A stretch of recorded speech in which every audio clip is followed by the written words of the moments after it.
Hello everyone, this is Chef Tatung and we are here again at Kusinaskwela and we will be discussing the basics of cooking to teach you to cook anything in front of you. And today we are cooking two of the most primitive cooking preparations. Eating food raw, which is the kinilaw, and grilling food, which is the inihaw. Wow! Grab the more, I want more. Up. Panalo. For the first dish, we will combine both techniques to make a very delicious sinuglaw and the other wrapped in banana leaves to give it a very nice aroma. To be sure that we're able to serve the freshest sinuglaw, let's prepare our meat by marinating it. Let's season with a little bit of Maggi Magic Sarap and a little bit of Maggi Savor Calamansi. And put that aside. This means the ginger. It's best to use young ginger. Let's julienne the onions. Green and red chilies. You can add as much as you want. So we're peeling our cucumbers. So we're just removing the seeds from the cucumbers. Slice into bite-sized pieces. And it's time for us to prepare our dressing.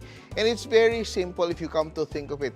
You are just like making your sausawan. So here we will combine our acids. So you have a bit of cane vinegar. You can add whatever citrus you want. Calamansi, dayap, lemon, or whatever. So I'm using calamansi today. A bit of patis for some saltiness. Sugar to balance the acidity. For a bit of umami, you can add a bit of Maggi Magic Sarap. Stir until everything is dissolved, and later on we will be ready to combine everything. Once the pork is grilled, we will toss the fish together and we will have the perfect sinuglaw. But a lot of people ask, what's the difference between a kinilaw and a kilawin? If you talk of a kinilaw, you're eating everything raw. Raw fish, raw seafood, raw vegetables. But when it is a kilawin, it involves par cooking. So, ibig sabihin, the meat or the other ingredients are par cooked, grilled, or boiled before it is marinated in the acid. So, we have kilawing kambing, kilawing baboy. So, one is entirely raw, the other is partially cooked. Especially if you're eating tough cuts of meat that need to be tenderized before adding your vinegar marinade. For the Pinays, we are making some sort of a suman, but a savory suman with all these meats and seafood and coconut wrapped in banana leaf. And it's very traditional for Filipino cooking, wherein the cooking vessel, such as the banana leaves, also adds flavor to the dish. And I have here nice, freshly minced pork with a bit of fat, of course. Fat makes it more delicious.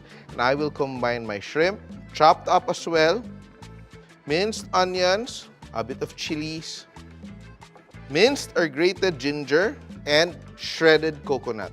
The sort you use for your buko salad. Combine it, mix, mix, mix. Be sure everything is properly chilled, from your pork to the coconut to the shrimp. So this is my version of the Pinays. The first time I tried it was made with crab meat. And crab meat is kind of expensive. So this is my more affordable version, also made simpler for all of you to follow at home. And I will just season it with our oyster sauce and our Maggi Magic Sarap. So it's very traditional to cook food wrapped in leaves, not just banana leaves, but all sorts of leaves. And this is one of them, but we always find them in rice cakes and rarely for savory food. So this is one of them. Pinays is really a cooking technique, so you can actually steam it. But this time, we are grilling it for additional flavor. So I'm just mixing it to emulsify the pork with the shrimp. It has a nice texture. And I will add a bit of gata to give it a bit more richness and moisture as it cooks. And we are ready to wrap. And we will be cooking our Pinays in banana leaves. Be sure to run it over the fire to make it pliable. So what we do is Our tender pieces of banana leaves are arranged in cross sections. No? 2 pieces of banana leaves. Add a spoonful of our filling. Just massage it a little bit. And let's put a spoonful of our gata. Fold and fold. And the second one. And we're ready to tie the parcel up. Make sure to soak your kitchen twine in water so it doesn't burn while grilling. Let's not make the flavors of the shrimp heads go to waste, so we will use it for a lovely sauce. So, smash the heads to extract all that flavor and add some water. And we will strain that off later on. Let's make the very simple coconut sauce. Add our coconut milk, minced onions, ginger, chilies, and our shrimp juice. All that flavor will be part of our sauce. Let's just let it simmer and reduce for a little while. And let's season our sauce with Maggi Magic Syrup. And the key here is to keep stirring our sauce so it doesn't separate or curdle. So we have a creamy sauce to pour over our pinais later. And our grill is nice and hot. And if you'd notice, I divided it into 2 sections. Here with a lot of charcoal, and the other side for a moderate heat. We have lesser charcoal so that we will cook our food in 2 different temperatures. So I start off here on the high heat, just to sear our banana leaves. This will cook for around 4 to 5 minutes on each side. Diba? In Tagalog, we call it in slow cooking until it's properly cooked. So don't be afraid of the char because that's what gives it the flavor. But charring is different from burnt, you know. So you have to really watch your grill. And we transfer it to the other side to cook through. And now we can start grilling our pork. So the key after searing your meat is to move it around so you have an even cooking for your pork belly. Our pinais is done. Move it aside. And now, to make sure that our pork is cooked through, I will move it where I have a more moderate heat. You just want to make sure it's cooked through, stays juicy, and still have that smoky flavor. Now, we are ready to assemble and enjoy our 2 recipes. I'm excited to taste these recipes today, and everything has been prepped and ready to go. My dressing, my vegetables, and aromatics, I will combine together. You can do this ahead of time so that more infusion is happening with our dressing. Combine. Let the fish sit in the marinade for a while. And our pork belly is ready and rested. Just like steak, you have to let it rest. And now I will slice these into pieces.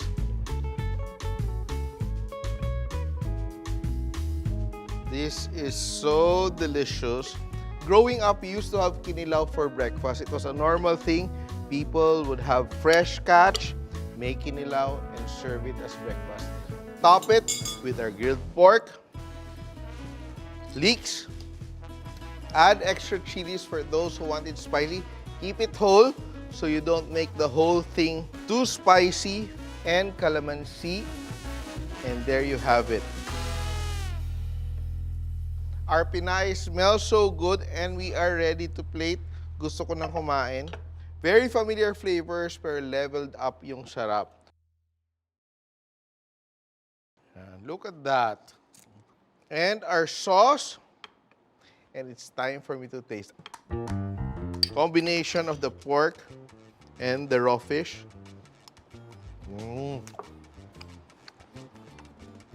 Sarap talaga.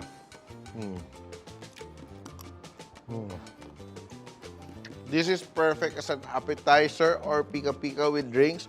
And this one, I'm so excited for this recipe kasi it's not so usual, not so common. Wow! Very nice texture.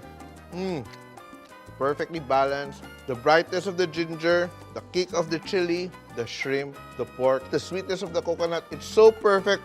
Something that's not very usual, easy to do, except for the wrapping. Pero sobrang sarap. More, I want more. Up. Panalo. I hope you're all excited to try these delicious recipes and learn something from our episode today of Kusinaskwela, learning the basics to cook anything that's in front of you. These delicious dishes are simple to do and your family will surely enjoy. See you again next time. This has been Chef Tatung. Bye!